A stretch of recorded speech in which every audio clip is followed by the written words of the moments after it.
தர்மஸ்தலா மஞ்சுநாதர் கோயில் மிகவும் சக்தி வாய்ந்த கோயில்னு சொல்றாங்க.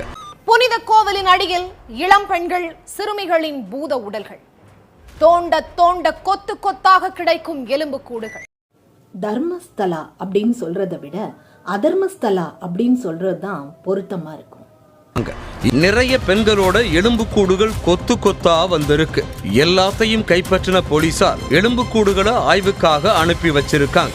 அது மட்டும் இல்லாம நீதிமன்றத்தில் ஆஜரான பீமா சடலங்களை புதைச்சப்ப எடுக்கப்பட்ட புகைப்படங்கள், வீடியோக்களையும் கொடுத்திருக்காரு. நாட்டில் வழிபாட்டுக்கு பெண்களுக்குன்னு நிறையவே சட்டத்திட்டங்கள், விதிமுறைகள்லாம் வகுத்திருக்காங்க. அந்த காலத்திலிருந்தே இன்னைக்கு வரைக்கும். அதாவது தீட்டு அப்படின்னு சொல்லிட்டு என்னென்னவோ சட்டத்திட்டங்கள், விதிமுறைகள்லாம் வச்சிருக்காங்க. ஆனா இது தீட்டுக்கு மேல தீட்டாச்சு. இதற்கு வழிபாட்டு முறைகள்ல விதிவகுத்த சட்டங்கள்ல ஏதாவது பதில் இருக்கிறதா? பாரதத்தில் பாஞ்சாலி அம்மா அவமானப்படுத்தப்பட்டாங்கன்னு சொல்லி அவங்களுக்குன்னு கோவில் வழிபாடுகள், பூஜை புனஸ்காரங்கள் அப்படின்னு சொல்லி அன்றிலிருந்து இன்னைக்கு வரைக்கும் நடந்துட்டு இருக்கு. அது மாதிரி ராமாயணத்தில் சீதா தேவி, இன்னும் எத்தனையோ, அது மாதிரி வெட்டுடையாள் காளியம்மன் கோவில், ஆலயத்திலுமே, அதாவது கோவிலும் வீற்றிருக்கக்கூடிய பெண் தெய்வமாக இருக்கலாம், ஆண் தெய்வமாக இருக்கலாம், இவங்கெல்லாம் அவங்களுடைய வாழ்க்கையில் தர்மமாக வாழ்ந்து, ஆனால் அதர்மத்தால் அவர்கள் பாதிக்கப்பட்டு அப்படி ஒரு வென்ற அந்த வாழ்க்கையை தான் நாம இன்னைக்கு அந்த தெய்வங்களை தான், அவங்கள தான் நம்ம இன்னைக்கு தெய்வங்களா வைத்து வழிபாடு நடத்திட்டு இருக்கோம். அப்படி இருக்கும்போது இன்னைக்கு இந்த தர்மஸ்தலாவில் இத்தனை உடல்கள், இத்தனை உயிர்கள், சரி இது மட்டும் இல்ல, இன்னும் நம்ம வாழ்க்கையில நம்மளை சுற்றி நடக்கக்கூடிய எத்தனையோ விஷயங்களை நம்ம பார்த்துட்டு தான் இருக்கிறோம். நிறைய அநியாயங்கள், நிறைய உடல்கள் பாதிக்கப்படுவதும், நிறைய உயிர்கள் அநியாயமா பறிக்கப்படுவதும், தர்மத்திற்கு எதிராக நடக்கக்கூடிய அதர்மமான விஷயங்கள்ல பாதிக்கு சிக்கி சின்ன பின்னமான இந்த உயிர்களுக்கெல்லாம் நாம கோவில் வழிபாடு நடத்த போறோமா? இல்ல அவங்களுக்கெல்லாம் எத்தனை தெய்வங்களுக்கு பெயர்களை நம்ம வச்சு பெயர் சூட்டப்பட்டு அவங்களையெல்லாம் நம்ம புனிதமா நினைத்து வழிபாடு நடத்த போறோமா? இதற்கு யாரிடமாவது பதில் இருக்கிறதா? இந்த உடல்கள், உயிர்களுக்குள்ள ஆத்ம சக்திக்கு ஒரு வலிமை உண்டா அல்லது பலன் உண்டா? யாரிடமாவது பதில் இருக்கிறதா? இந்த மாதிரிப்பட்ட அநியாயங்களுக்கெல்லாம் ஒரு முற்றுப்புள்ளி வைக்கணும்னா, அதாவது அதர்மம் தலைவிரித்தாடாமல் தர்மம் தலைத்தோங்கணும்னா ஒரே ஒரு வழிதான். என்னன்னா, நமது நாட்டின் சட்டத்திட்டங்கள் கடுமையாக்கப்படணும். நமது நாட்டுல சட்டத்திட்டங்கள்லாம் கடுமையா தான் இருக்குது. அதாவது தண்டனைகள் கடுமையா தான் கொடுக்கறாங்க. ஆனா யாருக்கு தெரியுமா? நிரபராதிகளுக்கு, அதாவது அநியாயம் செய்யாம அப்பாவியா இருக்கக்கூடிய அந்த அப்ராணிகளுக்கு தான் தண்டனைகள் கடுமையா கொடுக்கறாங்க. அதுவும் நினைச்சு கூட பார்க்க முடியாத அளவுக்கு கொடூரமா கொடுக்கறாங்க. எடுத்துக்காட்டா நம்ம இப்ப ரீசெண்டா நடந்த அஜித் குமார்ங்கிற ஒரு கிராமத்துல நடந்த ஒரு இளைஞனுக்கு நடந்த ஒரு மரணம், அடுத்ததாக இன்னும் சாத்தான்குளத்தில் நடந்த ஒரு அப்பா மகனுக்கு நடந்த, காவல்துறையில் வைத்தே அவர்களுக்கு நடந்த மரணம், கொடூரங்கள், இதெல்லாம் நமக்கு வெளியே தெரிஞ்சது. இன்னும் தெரியாத விஷயங்கள் எவ்வளவோ இருக்கு. அப்படி அந்த மாதிரி நிரபராதிகளுக்கு கடுமையான தண்டனைகள் கொடுக்கறாங்க. அதை நம்ம ஒத்துக்கிட வேண்டியதான்.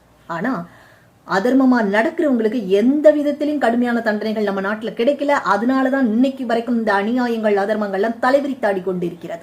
சவுதி நாட்டுல கொடுக்கறாங்க தண்டனைகள். அதாவது தவறுகள் செய்திருந்தா அது நிரூபிக்கப்பட்டா அவங்களுக்கு பொதுமக்கள் மத்தியிலேயே எவ்வளவோ கடுமையான தண்டனைகளை கொடுக்கறாங்க. அந்த மாதிரி கடுமையான தண்டனைகள் கொடுக்கும் போது நிச்சயமாக அடுத்து ஒரு தவறு செய்வதற்கு யாராக இருந்தாலும் கொஞ்சம் அஞ்சுவார்கள்.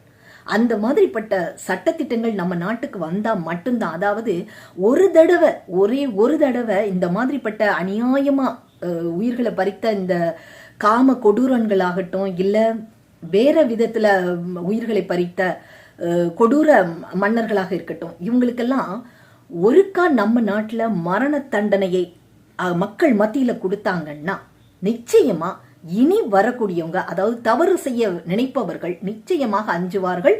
ஏதோ சில இடங்கள்ல குற்றங்கள் குறைக்கப்படலாம். சிலர் செய்யக்கூடிய இந்த அநியாயமான விஷயங்களுக்கு துணை போவதனால் இதில் மற்ற தெய்வ குருமார்கள், அதாவது புனிதமா நடத்தக்கூடிய கோவில் புனஸ்காரங்கள், பூஜைகள் எவ்வளவோ இருக்கு ஸ்தலங்கள். சோ அந்த ஸ்தலங்கள்ல உள்ளவங்களுக்கும் இது தலைக்குனிவாகிறது. அதே மாதிரி ஒரு சில காவல்துறையினர்கள் செய்யக்கூடிய அநியாயமான விஷயங்களுக்கு மற்ற காவல்துறையினர்கள், அதாவது தர்மமா மனசாட்சிப்படி நடக்கக்கூடிய, நேர்மையா நடக்கக்கூடிய காவல்துறையினருக்கும் இது அவமானமாக போகிறது. இதுதான் நம்ம நாட்டு சட்டம்.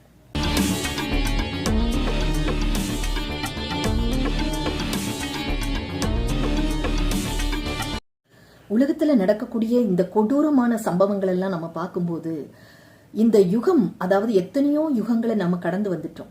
ஸோ இந்த யுகங்கள்லாம் அழிந்து போய்விடட்டும், இனி உலகமும் வேண்டாம், உயிரும் வேண்டாம், வாழ்க்கையும் வேண்டாம் அப்படின்னு தூக்கி எறியணும் போல நிறைய பேரோட மனசுல இந்த மாதிரி ஒரு எண்ணம் தான் வருது இந்த மாதிரி நிகழ்ச்சிகளை பார்க்கும்போது.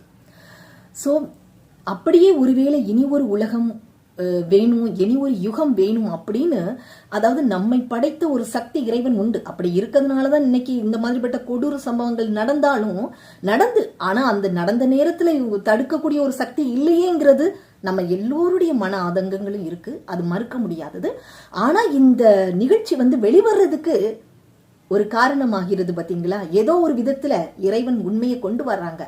ஆனா என்ன ஒரு வருத்தப்படக்கூடிய ஒரு விஷயம் என்னன்னா, அதுல நிறைய உடல் உயிர்கள் சிதைக்கப்பட்டு சித்திரவாதிக்கு உட்பட்டு அங்க அது எல்லாமே மரணமாகி முடிந்ததுக்கு அப்புறம் சாம்பலோட சாம்பலான பிறகு இந்த உண்மைகள் வெளியே வருதுன்னு நினைக்கும் போதுதான் ரொம்பவே மனசு ஏத்துக்கு தயக்கமா இருக்குது. அந்த அளவுக்கு தான் இன்னைக்கு போயிட்டு இருக்கு.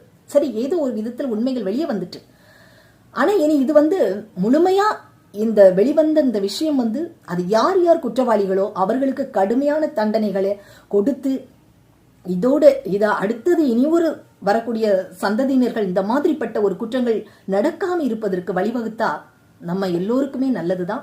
இனி ஒரு உலகம் உயிர் உண்டு அப்படின்னு நம்மளை படைத்த இறைவன் நினைத்தால் நிச்சயமாக எல்லோருடைய வேண்டுதல்களும் சரி என்னவா இருக்கும், உலகம் தர்மம் மட்டுமே நிறைந்திருப்பதாக இருக்கணும். அதாவது எங்கும் எதிலும் ஒரு அமைதி, ஒரு சாந்தம், தர்மங்கிற எண்ணம் வந்துட்டாலே போதும், நிச்சயமாக இந்த பாதுகாப்பும் வந்துவிடும் அப்படிங்கறதுதான் என்னுடைய கருத்து.